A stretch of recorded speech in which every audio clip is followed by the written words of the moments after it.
I like the part that said the church was built over the baths and incorporated part of them as a kind of crypt. You've heard the saying, the blood of the martyrs is the seed of the church. What do you think about that, Father? I was actually going to quote that very quote to you. You stole my thunder. Oops! The blood of martyrs is the seed of Christians, or the blood of martyrs is the seed of the church. Well, Jesus' blood, the proto-saint, of course, is the seed of the whole church. We have the church because of his sacrifice, his loving sacrifice. But when followers of his, disciples of his, men and women throughout the centuries have given their lives completely to him, totally to him in martyrdom, rather than deny him, they've sacrificed their very lives for him.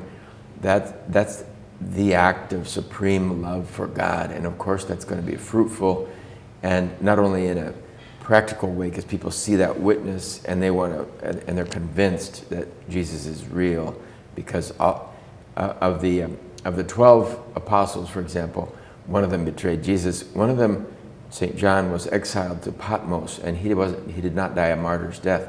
But the other 10 were all martyrs. 10 out of the 12 apostles were martyrs. It's a historical fact. And so when early Christians saw that these followers of Jesus loved him so much, and they believed so deeply in him that they were willing to give their lives rather than deny him, that was a convincing witness, a really convincing witness. So of course that's going to be a source of new life in the church. The blood of those martyrs was the seed of the early church. But historians tell us that in the first 300 years of Christian history, because the church was illegal, the Roman Empire declared that Christians to be a dangerous sect, and all Christianity was illegal for 300 years, there were a lot of martyrs. Some historians say that there were 1 million martyrs in those first 300 years. So although we don't know a lot historically about today's saint, it mentioned that there was a lot of belief that grew up around him later. But the fact is that 1 million Christians gave their lives in those early centuries.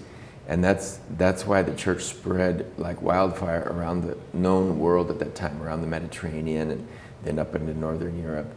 And Northern Africa became all Christian. Northern Africa was all Christian in early centuries.